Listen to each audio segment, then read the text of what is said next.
Description में जाइए, वहां पे एनसीईआरटी क्लास 6 ज्योग्राफी की प्लेलिस्ट दे रखी होगी, इसमें सारी वीडियोस आपको मिल जाएंगी। तो ये चौथा चैप्टर है जिसमें बात हो रही है मैप्स के बारे में। अब देखिए फ्रेंड्स, इससे पहले वाले चैप्टर में मैंने आपको ग्लोब का एक हल्का फुल्का आइडिया दिया था। मैंने आपको बहुत बताया था कि ग्लोब में जो भी कॉन्टिनेंट्स के साइज हैं, ओशंस के साइज हैं, कंट्रीज के साइज हैं, अलग अलग जगहों के जो साइज है वो कंपैरिजन में बिल्कुल अप्रोप्रिएट और परफेक्ट बना के एक अर्थ के रिप्रेजेंटेशन के हिसाब से ग्लोब बनाया जाता है। लेकिन ग्लोब के कुछ लिमिटेशंस होते हैं।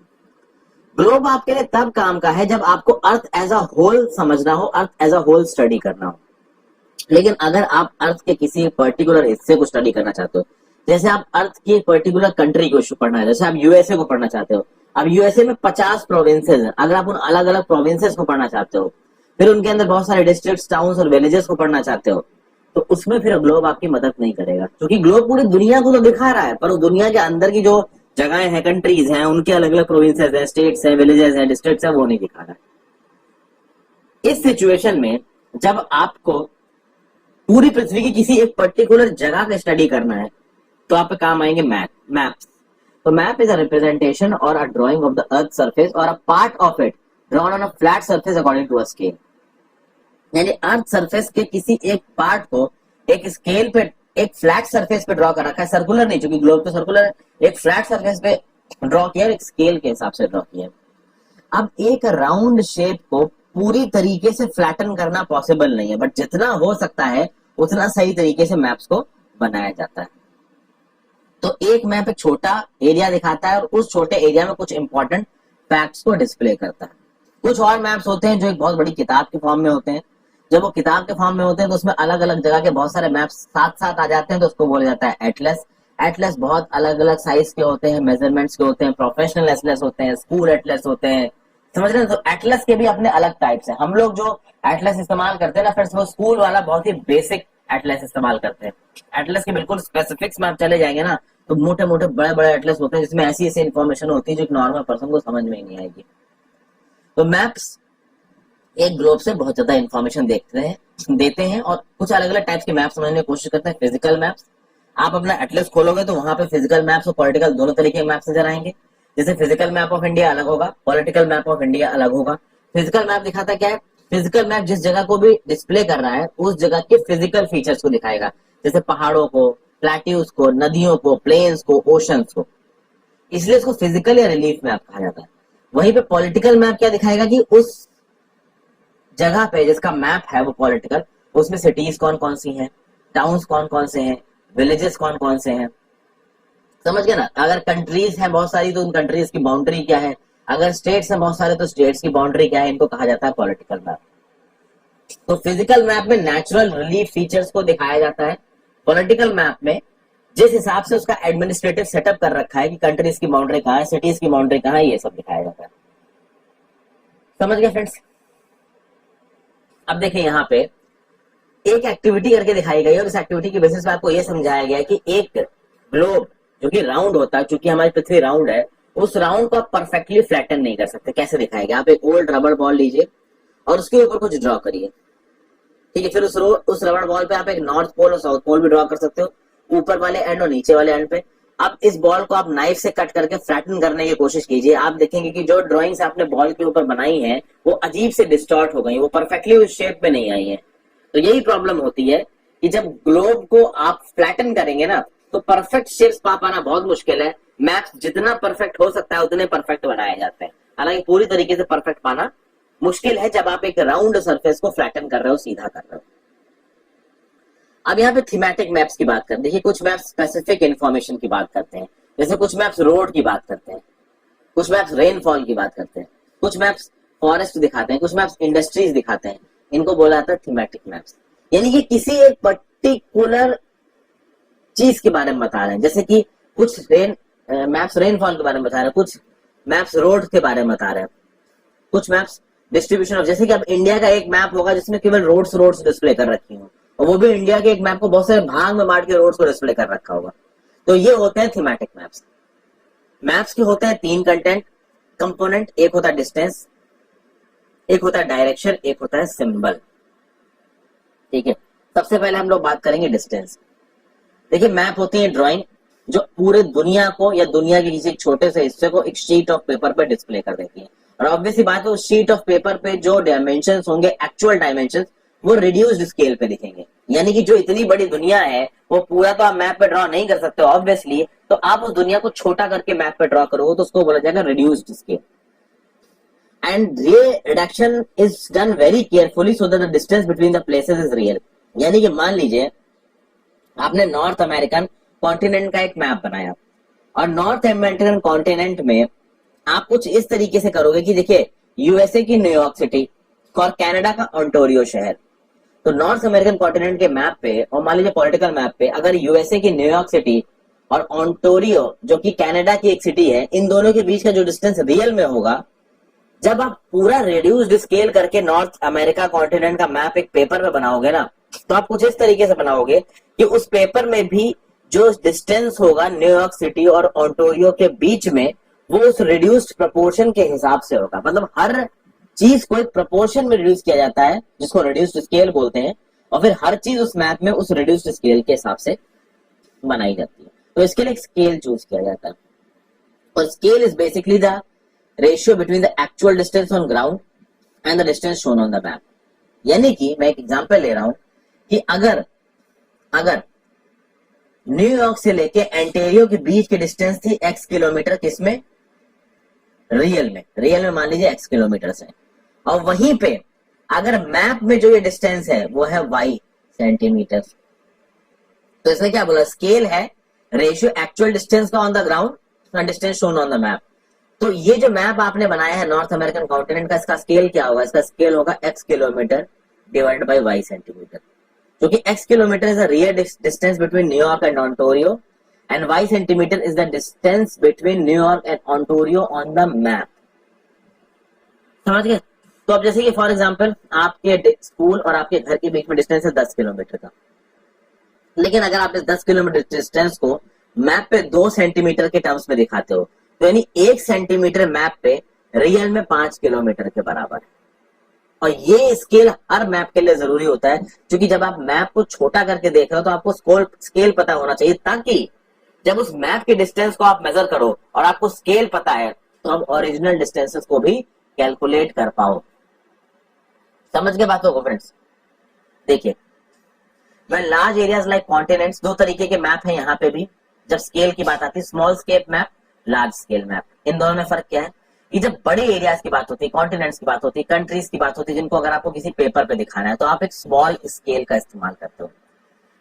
मतलब 5 सेंटीमीटर उस मैप पे 500 किलोमीटर के बराबर होगा, यानी 1 सेंटीमीटर लगभग 100 किलोमीटर के बराबर होगा। ये एक आइडिया दे रहा हूं तुम्हें।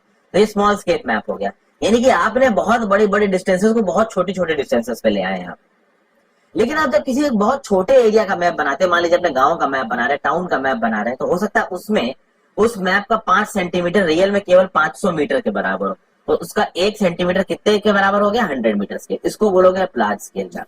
तो जब आप बहुत बड़े एरियाज को एक बहुत छोटे बेंचमार्क पे लेके आ रहे हो तो वो हो जाएगा स्मॉल स्केल मैप। आप कंपैरेटिवली स्मॉल एरियाज को छोटे पे लेके आ रहे हो तो वो हो जाएगा लार्ज स्केल मैप।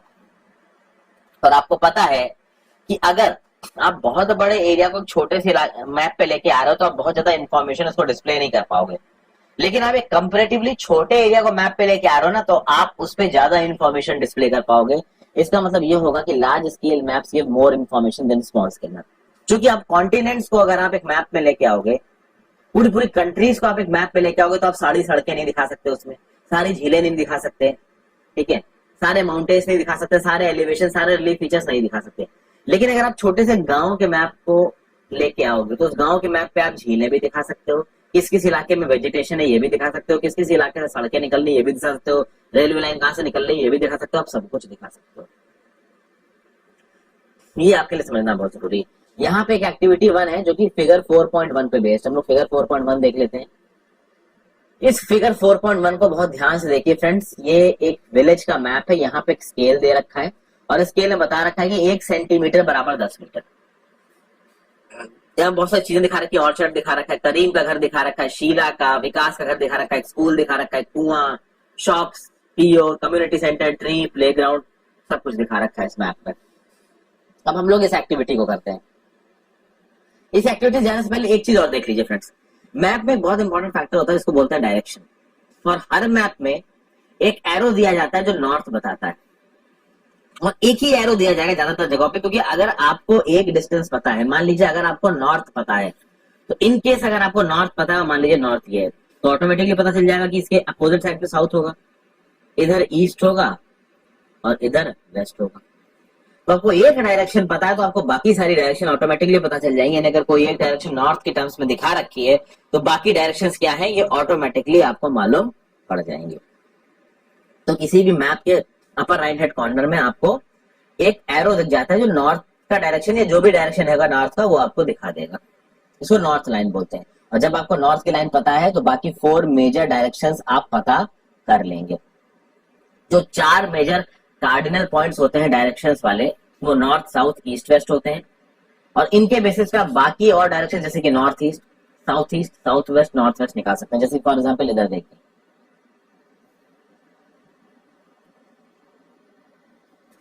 ये नॉर्थ, ये साउथ, ये ईस्ट, ये वेस्ट, तो मैंने आपको दिखा दिया। नॉर्थ और ईस्ट के बीच में नॉर्थ ईस्ट, ईस्ट और साउथ के बीच में साउथ ईस्ट, वेस्ट और साउथ के बीच में साउथ वेस्ट, वेस्ट और नॉर्थ के बीच में नॉर्थ वेस्ट। समझ गए? तो अब हम आ जाते हैं थीमेटिक 4.1 जो मैप था विलेज का, इसको देखते हैं। क्या क्या इन्फॉर्मेशन दे रखी है यहाँ पे? एक स्केल दे रखा है जिसमें 1 सेंटीमीटर बराबर 10 मीटर दिखा रखा है। अब it may be used to measure distances between places, यानी इस मैप पे आप स्केल से सेंटीमीटर मेजर कर लीजिए और उसके बेसिस पे आप पता कर लेंगे कि एक्चुअल डिस्टेंस उस विलेज का क्या होगा एक जगह से दूसरी जगह का। तो अगर मान लीजिए कि वेल के बीच में, जो वेल दिखाया गया उस मैप पे और ट्री के बीच में डिस्टेंस है 5 सेंटीमीटर का, यानी ये रहा वेल और ये रहा ट्री, इसके बीच में डिस्टेंस है 5 सेंटीमीटर का। तो ऑब्वियस सी बात है इस स्केल के हिसाब से जो कि 1 सेंटीमीटर बराबर 10 मीटर बोलता है, ये डिस्टेंस कितना हो जाएगा? ऑब्वियसली 50 मीटर हो जाएगा फ्रेंड्स। ये बहुत बेसिक एग्जांपल दिया मैंने आपको।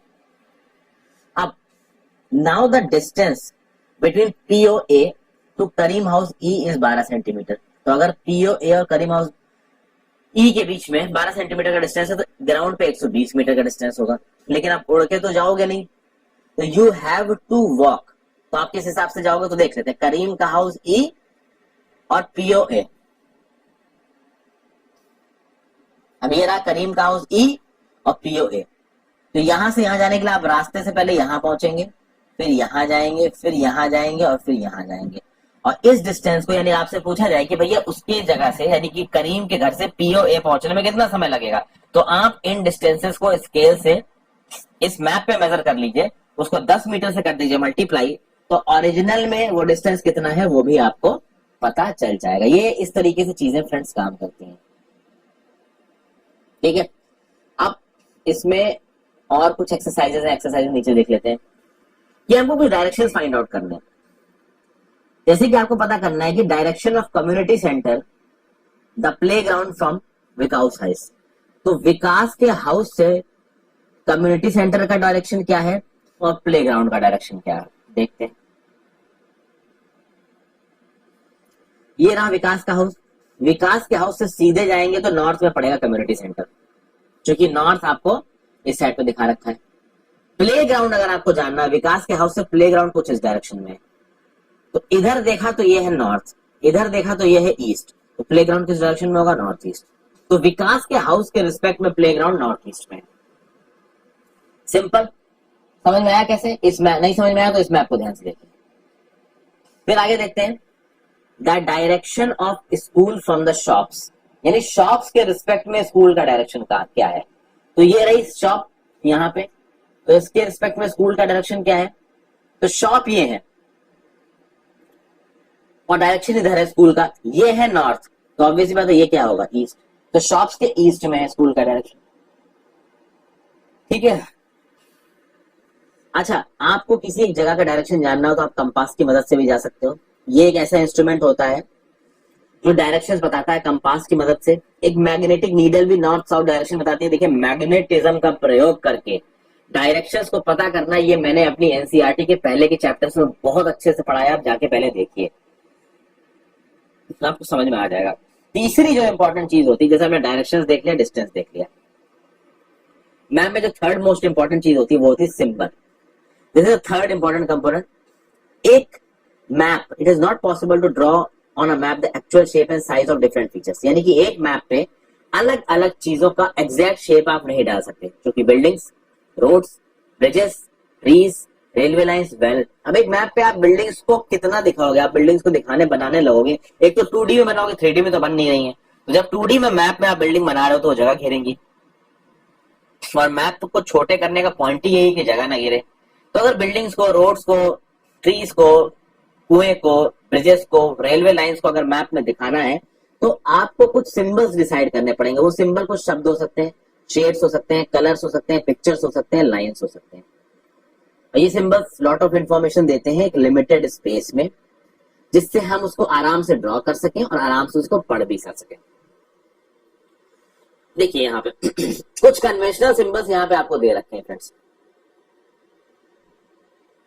और खास बात यह कि अगर आपको किसी एक एरिया की लैंग्वेज में नहीं पता है, लेकिन अगर आपको डायरेक्शंस पता है और अगर आपने मैप दे रखा है जहाँ पे सिंबल्स बने हुए हैं, तो आप समझ जाएंगे कि यहाँ पे क्या है, क्योंकि इंटरनेशनली ये सिंबल्स को एक्सेप्ट कर लिया गया है मैप बनाने के लिए। इनको कन्वेंशनल सिंबल्स बोला जाता है।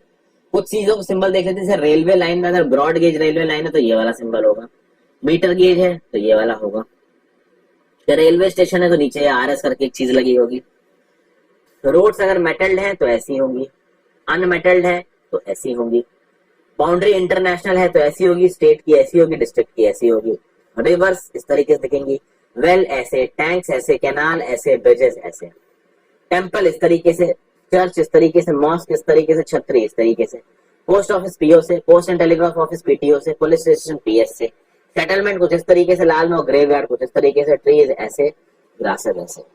और ये बेसिक चीजें होती हैं जो कि एक मैप में आपको नजर आती है, तो इससे चीजें आपके लिए बहुत आसान हो जाती हैं। अलग अलग कलर्स का भी इस्तेमाल किया गया है, जैसे जहां आपको नीला कलर दिखेगा वहां पे आपको वाटर बॉडीज लगे जाएंगी, जहां पे आपको माउंटेन्स दिखेंगे वहां पे आपको ब्राउन कलर नजर आएगा, जहां पे आपको येलो दिखेगा वहां पे आपको प्लेट्यूज मिलेंगे, और जहां पे ग्रीन है ऑब्वियसली वहां पे आपको प्लेन्स दिखेंगे। प्लेन्स में आपके घास फूस भी होती है, ट्रीज भी होते हैं। तो अब यहाँ पे कुछ रिप्रेजेंटेशन दे रखा है फ्रेंड्स, ठीक है। ये सुंदरपुर विलेज और उसके सराउंडिंग का एरिया आपको दिखा रखा है फिगर 4.4 में।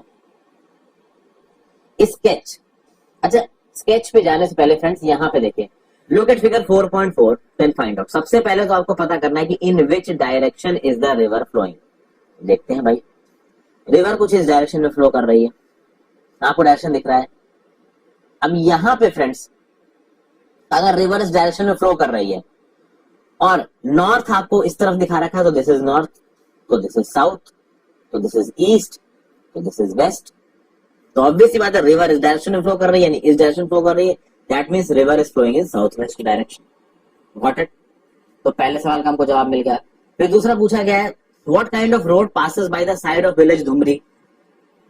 धुमरी के साइड से कौन सी विलेज रोड निकलती है?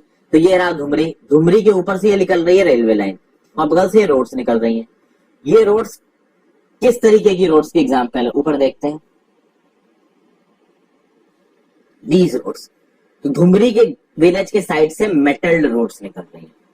और अगर जो रेलवे लाइन किस टाइप की निकल रही है, तो ये निकल रही है आपकी रेलवे लाइन निकल रही है ब्रॉड गेज।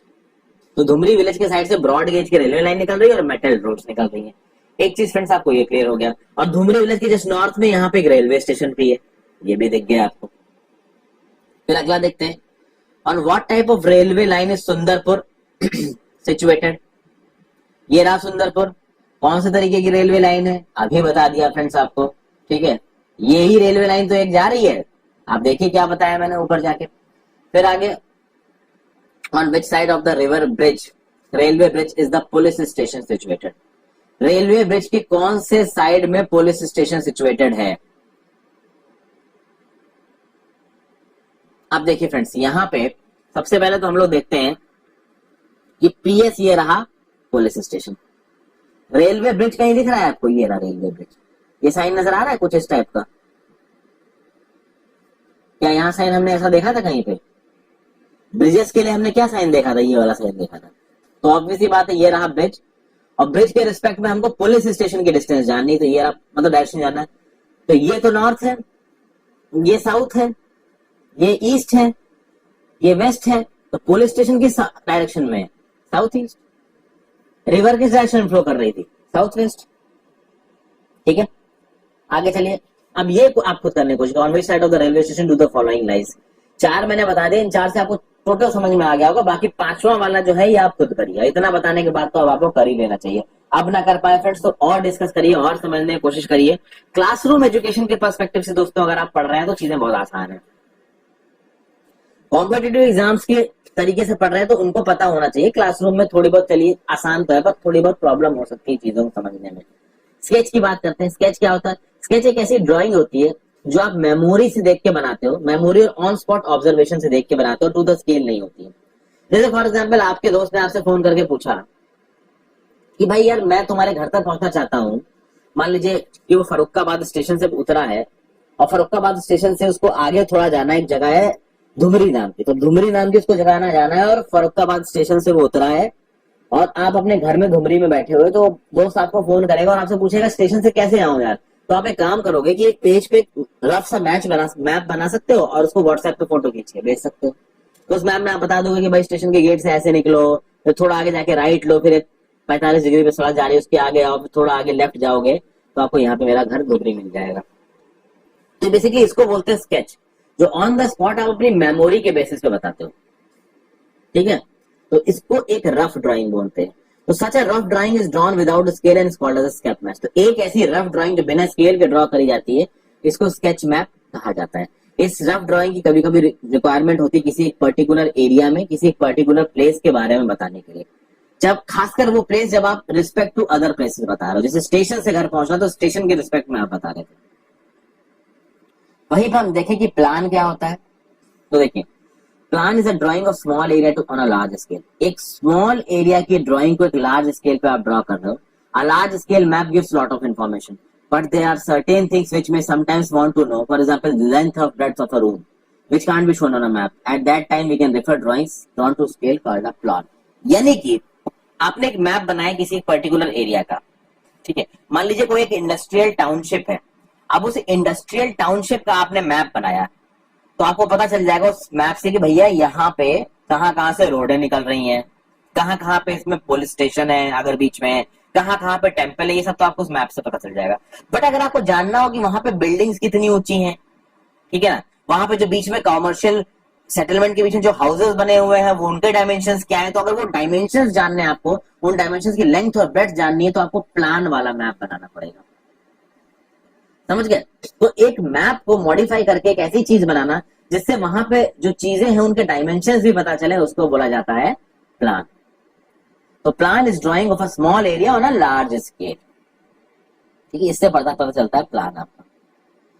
प्लान एक्चुअली में जो आर्किटेक्ट टाइप के लोग होते हैं ना, जो सिविल इंजीनियर्स है ना, वो प्लान में ज्यादा डील करते हैं, क्योंकि वो जिन बिल्डिंग्स को बना रहे होते हैं उसके प्लान की इनको जरूरत होती है, मैप से ज्यादा उनके प्लान की जरूरत होती है। हालांकि वो अपने प्लान को भी मैप बोलते हैं, because that is a sort of map only. तो ये था मैप चैप्टर के बारे में फ्रेंड्स। आई होप ये वीडियो आपको पसंद आई तो लाइक करके फ्रेंड्स चैनल को जरूर सब्सक्राइब कर लेना और जितना हो सके अपने दोस्तों के साथ इन वीडियोस को शेयर कर दे, अपने सोशल मीडिया प्रोफाइल पे शेयर कर दे और मेरे चैनल को